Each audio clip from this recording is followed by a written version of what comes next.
Didn't know you were there. Well, thank you for joining us, lovey bunnies. This is a video about cinnamon ayahuasca, and there's not much information about the interaction between cinnamon and ayahuasca. I personally thought there would be no way that this would do anything, but my friend Oliver, who unfortunately could not join us for this video because he joined the Ukrainian army and then the Russian army, and I don't know which army he's in now, but anyway.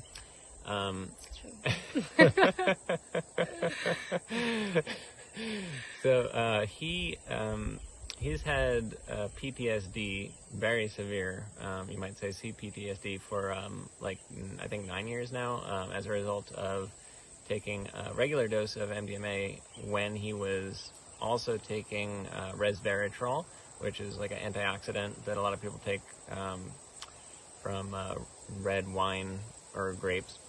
And so apparently he didn't know, but resveratrol blocks the CYP2D6 hepatic metabolism of MDMA. So it ended up being essentially an overdose of MDMA, and it caused some kind of brain damage, which led to this feeling always of like pain in his head and his body and his psyche. Mind is in hell, anger, cursing all the time, like dissociated, can't feel anything, just, every bad symptom of PTSD you could imagine. He couldn't work, he couldn't deal with life, and so he tried many different things for this, 5-MeO, DMT, iboga, ayahuasca, like 200 times ayahuasca, something like that, mushrooms, and just, so many different meditations. He went on silent retreat for a month, did metta meditation at a Buddhist monastery, and traveled the world sober for a year, and so many things, different meditations, and focusing therapy. A lot of things helped him, but temporarily. Ayahuasca would always help him for, I don't know, like a week or something like that. But it wasn't enough to really make him feel like he could, work a job, be like a normal person, essentially. And so eventually he started taking clonazepam, which is a benzodiazepine, very horribly toxic drug that a lot of people get addicted to. Ruins your memory and just so many issues. So hard to get off it. And he was trying to be mindful of his doses and not getting addicted to it, and cycling on and off and stuff. But he knew he had to find some kind of better solution. And one day, just by accident, he ate like a Cinnabon or something, and then he was taking ayahuasca, and he asked me, like, is there any interaction between cinnamon and ayahuasca? Because I'm like the expert, and I was like, I have no idea, but yeah, probably not. And then he found out that there was, and it was a very strong one, and it felt like some kind of a surgery was being done on his brain. He had this kind of like feeling of a black spot around here that was very painful for all these years, and it was like somehow removing that painful black spot, and it was a very painful surgery kind of experience, and he usually takes big doses of ayahuasca too, so anyway, he was like kind of astounded that he survived this very painful experience, but he was feeling so much better than normal afterwards, and so he did it again some days later, a week later or something, and it was even deeper and more painful and difficult, and he managed to completely get rid of, maybe not completely, but like more than 90%, I think, get rid of his PTSD symptoms to the point where he doesn't need clonazepam anymore. He doesn't have like constant headaches and anger all the time anymore. He feels kind of like almost like a normal person now. He can work and everything. And so when he told us about this, of course, I had to try it. And so Dr. Joe was curious. So we both tried it, Holly and I, and I'll tell my experience, which was, it felt like a rapid dopamine detox to me. Like every kind of stimulation was horrible. I didn't want to hear anything, see anything, smell anything. Just wanted like absolute stillness. And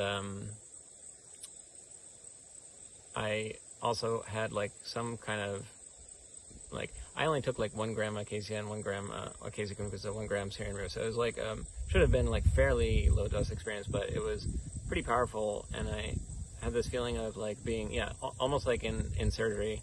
There was like some kind of sense of beings that were benevolent and trying to, fix me or transport me to their dimension, or I don't know what exactly they were doing. And so I was kind of like almost leaving my body in this dimension, but not quite. I think if I were completely alone, I could have done it, but it's harder when you have company or you're with somebody. Anyway, so that was my experience. I think I tried this maybe twice with low dose ayahuasca. I also tried with iboga. I did the same thing with iboga, like very, very much intensified the iboga and made it very like autistic in that sense of like you can't handle stimuli. And I tried it with LSD. It didn't do anything with LSD. Those are the only things I've tried it with so far. Now, Hala can tell you her experience. We tried same way, actually, and same amount. I also took 1 gram of acacia confusa and 1 gram of rue, and cinnamon also. And we were in Sri Lanka at that time, and we had Sri Lankan cinnamon. Yes. Ceylon. I was gonna ask you, actually, you wanna add something about cinnamon also? Yeah. Maybe you can add at the end. Okay. If you wanna give any detail, if it's important, which kind of cinnamon. And my experience was, I wasn't as sensitive as Joel for stimulation, but definitely I was having high level of relaxation. I was seeing some kind of creatures that serving me to for relaxing me and trying to make me happy and relaxed. And it was almost out of body experience, I can also say. So it allowed me to have very deep meditation easily and in very short time, very quickly. And it was nice, but I think that time of my life, I wasn't maybe purely ready for that deep meditation. And yes, then I started to focus on my body more. I was able to stand up and I was able to do some movements. Then I was feeling my body so deeply, and it was so nice to do different stretchings that I'm not able to do normally. And I had very nice yoga practice, very deep.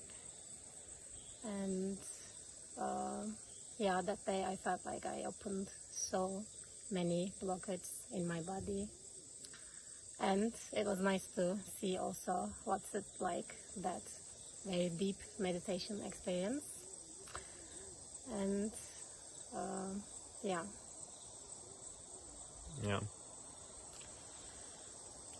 Very opening, I can say, very opening mind and body opening experience. Very meditative, very deep. Yeah, and I tried one more time after that. This time I was feeling more meditative state already, so it was easy to handle that meditative mood. And I enjoyed more my meditation that time instead of doing body movement, I can say, for the second time. Yeah, I'm happy to learn about this. I didn't believe at first, by the way. I was just laughing at Joel. Again, something weird coming. Okay, let's see. I don't believe in actually, but let's see. But yeah, it's working. It's doing something. And I was saying maybe you want to add something about the details of cinnamon. Yeah, and what about like, would you take the cinnamon next time you take ayahuasca or ayahuasca? I definitely want to try, at least want to try and see, because I still have some doubts. But do you feel like it was a better experience or like more helpful experience than just regular ayahuasca or ayahuasca? It was stronger. Yeah, it was stronger. So you can have deeper meditation, so you can have more benefits, of course, if you're able to have deeper meditation. Yeah, I would try. Okay. Yeah. I definitely felt it was more pushy, like, okay, this is the experience we're going to pull you into now. And so in that sense, it felt like it wasn't like just meditating on your own. It was more like, you know, yeah, going into alien surgery or something.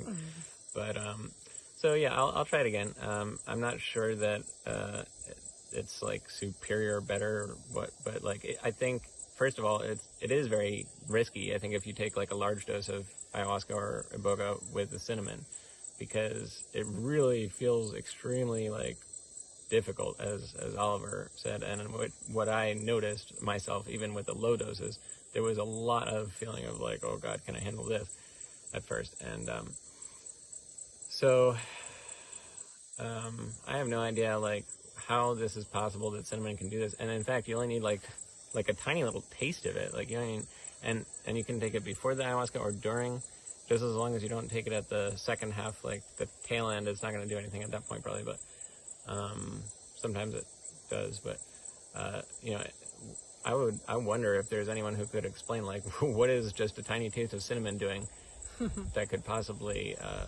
do all this. But you know, I asked AI and I had no answers. But apparently nobody has ever explored this or written about it or anything. I don't know. There's like 4 different types of cinnamon, I guess, that are sold. Most people are aware of just one type, which is not even really cinnamon. Actually, forget what the real scientific name of it is, but it's actually toxic to the liver because of the coumarins. In fact, there's only one type of cinnamon that's not toxic, and that's the Ceylon cinnamon. Ceylon is the old name for Sri Lanka. So you can eat as much of that one as you want. With the normal cinnamon, you're only supposed to eat like a few grams a day or less to avoid liver toxicity, which is so strange that, you know, they don't put that on the bottle and warn you. But anyway, it doesn't really matter, I guess, in terms of cinnamon ayahuasca, because you really only just need like a tiny little bit to feel the effects. And taking more cinnamon does not do anything at all. So once you feel the effects, that's enough cinnamon. But by the way, Ceylon cinnamon is delicious. It's so sweet and yummy and not like burning you and stuff. And with dark chocolate. Oh my God, that combination is to die for. Anyway, what else? Yeah. Anything else? Yeah. So anyway, I just want to say like overall conclusion, like be careful, be very careful with this, but it does have tremendous healing power. Which I'm not sure, you know, maybe a flood dose of iboga could do this kind of thing. I don't know, but yeah. Anything? And Oliver is still keep taking. Yeah. So no, he hasn't. Right now, no, how is he? He hasn't. Share. Yeah. So Oliver is still just as good. So this is like 2 months later. He's still just as good as after that cinnamon. He called it Cinna nuke because it felt like it like nuclear bombed his brain or something. But yeah, and so he hasn't had to take more, and he threw away his clonazepam, and yeah, he's like a normal person more or less at this point. That's perfect. Yeah. Mm-hmm. Still some residuals, I guess, but overall, yeah. So I tried to get Oliver, by the way, to record a video to add to this, to like show you his face and show you his story and stuff, but he was just being a clown. Before the cinnamon, you know, ayahuasca, he was like very serious, and he was like very serious about his videos and like how they would look and like how he would look, and you know, everything had to be perfect. Now, after the cinnamon ayahuasca, he's like on the toilet pooping, and he's like, yeah, so basically I took some cinnamon ayahuasca, it was crazy, and I'm better now. I was like, okay, thanks. So yeah. Yeah, he's still serious, but more relaxed. Yeah. Okay, that's it. Yeah, that's it. Okay, thank you for joining us. Thank you for sharing. Be safe and much love.